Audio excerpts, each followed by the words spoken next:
Madam గారు చెప్పండి, రాష్ట్రం పరిపాలన ఎలా ఉంది? ఈ 9 నెలల పరిపాలన ఎలా ఉంది? జగన్మోహన్ రెడ్డి గారు అంటున్నారు అయిపోయింది, మాట ఇచ్చారు, అన్ని మాటలు అన్ని వదిలేస్తున్నారు, ఏ ఒక్క పని సంక్షేమ పథకాలు ఇవ్వట్లేదని చెప్పి మాట్లాడుతున్నారు. ఎలా వస్తారు? మీకు అందరూ గమనిస్తూనే ఉన్నారండి. చంద్రబాబు నాయుడు గారు అధికారంలోకి వచ్చినాక ఈ 9 నెలల నుండి 10వ నెలలో కూడా అయిపోవస్తుంది. మనకి ఇన్ని రోజుల్లో కూడా ప్రశాంతంగా ఉంది రాష్ట్రం అంతా అని ప్రజలు చాలా సంతోషపడుతున్నారండి. మీరు గత 5 సంవత్సరాల్లో చూసుకుంటే ఎక్కడైనా చూసినా కక్షాపూర్త రాజకీయాలు తప్పితే అభివృద్ధి అనేది కానీ ఎక్కడైనా మీకు కనిపించిందా? ఒక్క 10 నెలల్లోనే చంద్రబాబు నాయుడు గారు ఆయన వయసుకి మించి కూడా ఎంతో కష్టపడతా అభివృద్ధికి తీసుకురావడం, పెట్టుబడులు తీసుకురావడం, అదే రకంగా మనకి చూసుకుంటే ప్రశాంత వాతావరణం కోసం లా అండ్ ఆర్డర్ చక్కగా మెయింటైన్ చేయడం కూడా చాలా సంతోషం అండి. ఈరోజు విజయవాడే కాదు, నగరమే కాదు, అదే రకంగా రాష్ట్రం మొత్తం కూడా ప్రజలు సుఖశాంతులతో ఉన్నారంటే కేవలం చంద్రబాబు నాయుడు గారు వచ్చిన తర్వాత, ఆయన ప్రభుత్వం ఏర్పడిన తర్వాత ప్రజలు చాలా సంతోషంగా ఉన్నారని మనం చెప్పుకోవచ్చు. అంటే ఇక్కడ మీరు అన్న సంతోషంగా ఉన్నారని చెప్తున్నారు, కానీ ఇవ్వాల్సిన పథకాలు ఏ ఒక్క పథకం ఇవ్వట్లేదు. ఆయన చివరి దశకు చేరింది వాళ్ళ పార్టీ ఓడిపోతుంది, మనమే 3 ఏళ్లలో మనమే వస్తాం, మనం ఇస్తాము, నేను అన్నమాట కట్టుబడి ఉంటానని చెప్పి ఆయన మాట్లాడుతున్నాడు కదా అండి. వైసీపీ వాళ్ళు అధికారం కోల్పోయి మతి భ్రమించి వాళ్ళు ఇష్టం వచ్చినట్టు మాట్లాడుతున్నారు. ఎందుకంటే గత 5 సంవత్సరాల్లో వాళ్ళు చేసింది శూన్యమని వాళ్ళకి తెలుసు, వాళ్ళు ఓడిపోవడానికి కూడా కారణం అదే అని కూడా తెలుసు. కానీ ఈరోజు 10 నెలల్లో ఇంత అభివృద్ధి చేస్తాం, చంద్రబాబు నాయుడు గారు రాష్ట్రాన్ని అభివృద్ధిలో ప్రగతించడం దగ్గర నుంచి సంక్షేమ పథకాలు అమలు చేయడంలో ఆయన ముందంజలో ఉన్నారండి. మీరు గమనించండి, ఎక్కడ చూసినా కబ్జాలు చేసి, ఎక్కడ చూసినా ఇష్టం వచ్చినట్టు కబ్జాకోరుల రాజ్యాంగం లాగా, కబ్జాకోరులలాగా రాజ్యం వెళ్ళిన ఈ వైఎస్ఆర్సీపీ వాళ్ళు మాట్లాడటానికి ఏమాత్రం కూడా వాళ్ళకి హక్కు లేదండి. కేవలము వాళ్ళు ఈ 10 నెలల్లో తెలుగుదేశం పార్టీ మీద బురద చల్దామని చెప్తే వేరే లేదండి. వాళ్ళు 2000 నుంచి పెన్షన్ పెంచుదామని, 2000 పెన్షన్ పెంచుతామని చెప్పేసి వాళ్ళు 3000 చేయడానికి దాదాపు 5 సంవత్సరాలు పట్టిందండి. చంద్రబాబు నాయుడు గారు మాట ఇచ్చారు, మాట ఇచ్చి ఆయన గెలిచిన నెలలే ముందు నెలతో సహా కూడా ఆయన 4000 చేశారంటే చంద్రబాబు నాయుడు గారి యొక్క సంక్షేమ పథకాలకు ఎలా ముందంజలో ఉందో తెలుస్తుంది. అదే రకంగా రేపు రాబోయే రోజుల్లో తల్లికి వందనం అని 15,000 ప్రతి ఇంట్లో, ప్రతి బిడ్డకి, ఇంట్లో ముగ్గురున్న ఎంతమందికైనా సరే తప్పనిసరిగా వాళ్ళకి మంచిగా 15,000 చొప్పున అందరు పిల్లలు చదువుకోవాలని ఉద్దేశం చేస్తున్నారు. మీరు గమనించారా? అంతకుముందు స్కూల్ బ్యాగ్స్ ఎలా ఉండేయండి? అన్నీ చినిగిపోయి చండాలంగా ఉండేది స్కూల్ బ్యాగ్స్ దగ్గర నుంచి. అదే రకంగా పిల్లలకి మంచి డ్రెస్ కూడా ఉండాలి, వాళ్ళ మంచి డ్రెస్ ఉంటే వాళ్ళ పిల్లలు చక్కగా స్కూల్కి వెళ్ళి బాగుంటారని నాణ్యత గల దుస్తులను కూడా ఇవ్వడానికి మన లోకేష్ గారు కూడా ఏర్పాటు చేశారండి. మీరు గమనిస్తే భోజనం కూడా మంచి భోజనం, పిల్లలకి ఇబ్బంది లేకుండా. చదువు విషయంలో కూడా చూసుకుంటే లోకేష్ గారికి చాలా కృతజ్ఞతలు తెలియజేయాలండి. విద్యార్థుల తల్లిదండ్రులు కూడా తెలియజేయాల్సిన అవసరం ఉంది. పిల్లలకి బడికి వెళ్తుంటే వాళ్ళ బుక్స్ భారం కాకుండా ఉండాలని, అదే రకంగా పిల్లలు చదువుకునే సబ్జెక్టులో మంచి సబ్జెక్ట్ ఉండాలని చెప్పేసి ఆ సబ్జెక్టు పరంగా, అదే రకంగా వాళ్ళ తిండి విషయంలో కూడా పిల్లలు ఏదైతే క్వాలిటీ ఫుడ్ తినాలని, ఏదైతే మంచి బట్టలు వేసుకోవాలని, పిల్లలకి నాణ్యత గల చదువు టీచర్లు చెప్పాలని చెప్పి పిల్లలకి ఎక్కడ ఇబ్బంది లేకుండా కూడా ఈ 10 నెలల్లో కూడా లోకేష్ గారు చక్కగా ఒక ప్రణాళిక లాగా తీసుకొచ్చారండి. మీరు ఆయన ఎగ్జామ్స్ జరుగుతుంటే పిల్లలు ఇబ్బంది పడకూడదు, టీచర్స్ ఇబ్బంది పడకూడదు, అందరూ చక్కగా ఉండాలి, గురువులు చక్కగా ఉండాలి, విద్యార్థులు చక్కగా ఉండాలి ఉద్దేశంతో వాళ్ళు ఈరోజు ఇలా చక్కటి నిర్ణయాలు తీసుకున్న లోకేష్ గారికి ప్రత్యేక కృతజ్ఞతలు తెలియజేస్తారు. అంటే ఇక్కడ ఇంకో మాట, ఏదైతే వక్ఫ్ ల్యాండ్ విషయం మీద ఏం చెప్తారు మేడం? మీరు చెప్పాలి.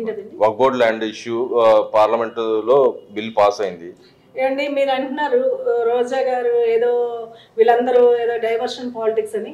తెలుగుదేశం పార్టీకి డైవర్షన్ పాలిటిక్స్ చేయాల్సిన అవసరం లేదండి. తెలుగుదేశం పార్టీ ఏ పాలిటిక్స్ చేసినా ధైర్యంగా చేస్తుంది. నిజాయితీ గల ప్రభుత్వము ఎక్కడైనా సరే వాళ్ళకి కట్టుబడి ఉంటుంది. నీతి నిజాయితీకి తెలుగుదేశం పార్టీ కట్టుబడి ఉంటుంది. అభివృద్ధి సంక్షేమానికి తెలుగుదేశం పార్టీ కట్టుబడి ఉంటుంది. ఏదైతే అంబటి రాంబాబు కానీ, రోజా కానీ వాళ్ళు ఇష్టం వచ్చిన వ్యాఖ్యలు, డైవర్షన్ పాలిటిక్స్ అని కానీ, ఇంకో భూముల గురించి డైవర్ట్ చేస్తామని అనవలసిన అవసరం మా తెలుగుదేశం పార్టీకి ఎక్కడా లేదు. ఏంటంటే వాళ్ళ విజ్ఞతగా వాళ్ళకి వదిలేస్తున్నాండి. అంటే ఇక్కడ నిన్న షర్మిల గారు బయటకు వచ్చి, ఆవంత్రికాం బయటకు వచ్చి ఏదైతే మా అమ్మ పేరు మీద అది గిఫ్ట్ డీడీ ఇచ్చిందని వెనక లాక్కొని మేనడుకి అన్యాయం చేస్తున్నాడు అని చెప్పి ఆమె మాట్లాడితే దానికి కూడా వీళ్ళు ఇలా మాట్లాడుతాను ఎలా చూడుతుంటారు అండి. షర్మిల గారు వాళ్ళ కుటుంబ తగాదా, షర్మిల గారింట్లో వాళ్ళ అన్న చెల్లెలకి ఇద్దరికి వచ్చిన తగాదా, వాళ్ళ ఫ్యామిలీ మ్యాటర్స్ అండి. ఆ ఫ్యామిలీ మ్యాటర్స్ని వీళ్ళు ఇష్టం వచ్చినట్టు తెలుగుదేశం పార్టీకి రుద్దాల్సిన అవసరం ఏముంది? వైసీపీ ప్రభుత్వానికి ప్రతి ఒక్కటి కూడా వాళ్ళ బాబాయ్ గారిని చంపింది ఎవరో వాళ్ళ ఇంట్లో వాళ్ళే వాళ్ళకని తెలుసు. అది కూడా చంద్రబాబు నాయుడు గారి మీద నెట్టి ఇవాళ ఆస్తి తగాదాల మీద కూడా మా పార్టీ వాళ్ళు మా నాయకులు వెనకండి చేయిస్తున్నారంటే దీనికి ఎంతకన్నా సిగ్గు సరం లేదా వైసీపీ వాళ్ళకని మేము చెప్తున్నామండి.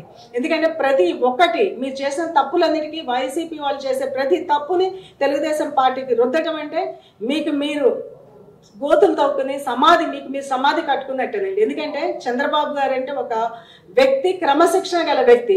ఎవరికో ఆయన ఇష్టం వచ్చినట్లు వాళ్ళని ప్రోత్సహించి మా ప్రోత్సాహంతో రెచ్చగొట్టే వ్యవహారాలు మాకు చేయటం చేత కాదు. మా ప్రభుత్వానికి కానీ మా తెలుగుదేశం పార్టీ కార్యకర్తలు కానీ నాయకులు కానీ ఏనాడు కూడా అలాంటి రెచ్చగొట్టే ధోరణి చేయటం లేదు. కేవలము ప్రజల వద్దకు పాలన, ప్రజలకు ఏదైతే మెరుగైన సౌకర్యాలు కల్పించాలో అలాంటి వాటి మీద ఆలోచిస్తుంది. కానీ అన్నదమ్ములు కొట్టుకుంటుంటే, అక్కా చెల్లెళ్ళు కొట్టుకుంటుంటే వెళ్ళి అక్కడ మేమేమో ఏదో ఆనందించాలని లేదు, వాళ్ళని ఏదో ప్రోత్సహించాల్సిన అవసరం కూడా మాకు లేదండి. కేవలం వాళ్ళ ఫ్యామిలీ ఇష్యూ, వాళ్ళ అన్న చెల్లెళ్ళు ఏం కొట్టుకుంటారో అది వాళ్ళిద్దరికే తెలుసు. మా తెలుగుదేశం పార్టీకి ఎటువంటి సంబంధం లేదు, చంద్రబాబు నాయుడు గారికి అట్లాంటి అవసరం లేదు. ఇంకోసారి చెప్తాం, అలాంటి పనికి మాలిన వాగుడు ఏ వైసీపీ నాయకులు కూడా మాట్లాడటానికి వెనకడిగి వేయాలని చెప్తున్నాను. ఎందుకంటే అలాంటి పనికి మాలిన మాట్లాడితే మీకున్న ఇది కూడా మీకు దిగజార్చుకోవాల్సిన అవసరం వస్తుంది. ఏంటంటే మనిషికి కొన్ని విలువలు ఉంటాయి, ఆ విలువలు తప్పి మాట్లాడే మాటలు ఎవరు మాట్లాడకూడదు వైసీపీ వాళ్ళు అని మేము చెప్తున్నామండి. మేడం గారు, అదేవిధంగా చూసుకుంటే గతంలో ఏదైతే తొక్కిసలాట జరిగింది అని చెప్పి దాని మీద ఎంక్వైరీ నడుస్తూ ఉన్నా కూడా వైసీపీ నాయకులు వాళ్ళ ఎంపీఏ సాక్షితో వాళ్ళ ఎంపీఏ పైన అనియమిత ప్రచారం జరుగుతుంది, ముందు వెళ్తుంది పైకి గుడిపైకి, సరైన ఈ గవర్నమెంట్ వచ్చిన తర్వాత అసలు తిరుపతి ప్రాసెస్ చెడగొడుతున్నారు.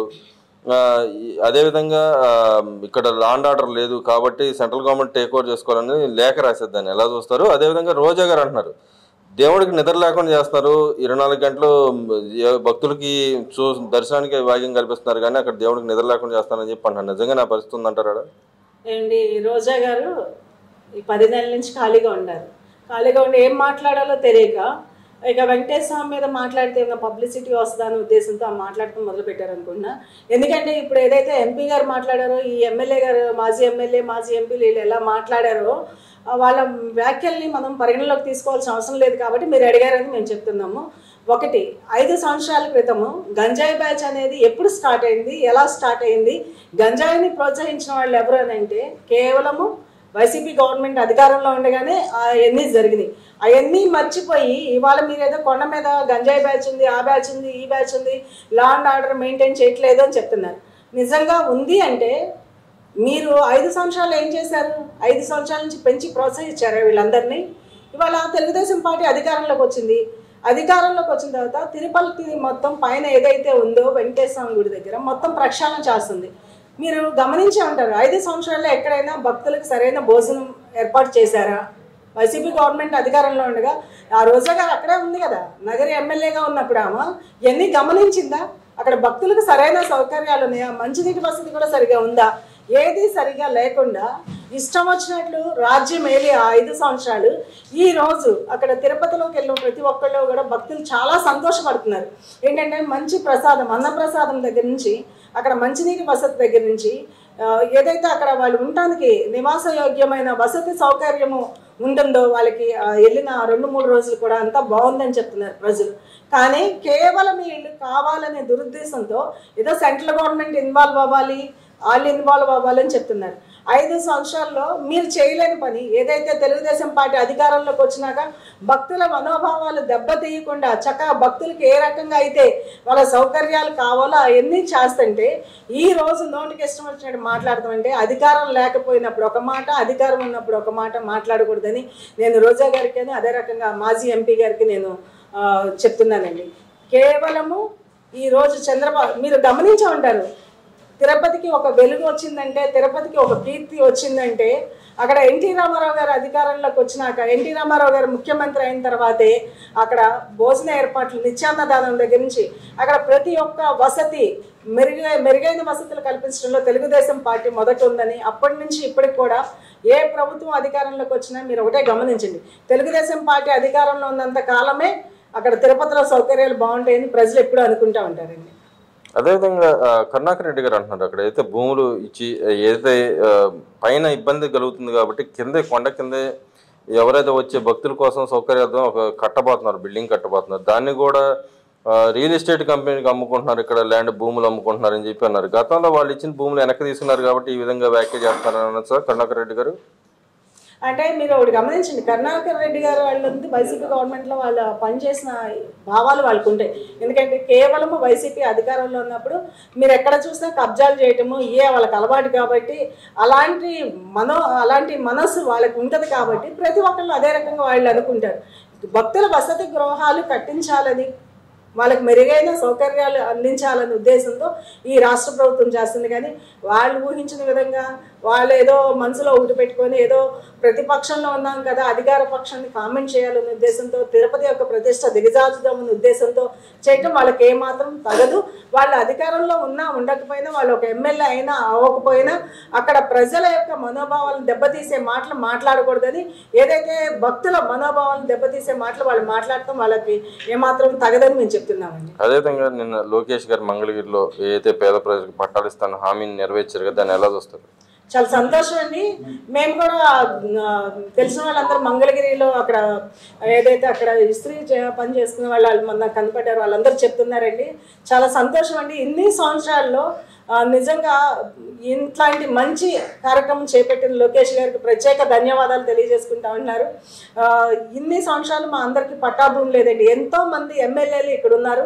ప్రతి ఒక్కరికి ప్రతిసారి మేము విన్నవించుకున్నాం, గెలిచిన ప్రతి ఎమ్మెల్యేకి విన్నవించుకున్నాం. కానీ లోకేష్ గారు ఏదైతే ఆయన హామీ ఇచ్చారో ఇచ్చిన 10 నెలల్లో కూడా చక్కగా బట్టలు పెట్టి మరి మాకు ఈ పట్టా అందజేశారంటే మాకు లోకేష్ గారు మంగళగిరికి లోకేష్ గారు రావడం ఒక అదృష్టం అని చెప్పుకుంటున్నారు. నిజంగా ఈరోజు వాళ్ళు మాకు నిజమైన నాయకుడు ఎవరంటే లోకేష్ గారు, చంద్రబాబు నాయుడు గారు, లోకేష్ గారు. ఈ రాష్ట్రానికి ఎంత అవసరమో మా అందరికీ తెలుసండి. రాష్ట్రం సుభిక్షంగా ఉండాలంటే ఇలాంటి నాయకులు ఉండాలి. లోకేష్ గారికి కూడా ప్రత్యేక ధన్యవాదాలు తెలియజేసుకున్నాను. ప్రతి ఒక్కళ్ళు కూడా చాలా సంతోషంగా చెప్పారు. డైరెక్ట్ మేము వాళ్ళతో కలిసి మాట్లాడినప్పుడు కూడా చాలా హర్షం వ్యక్తం చేశారండి.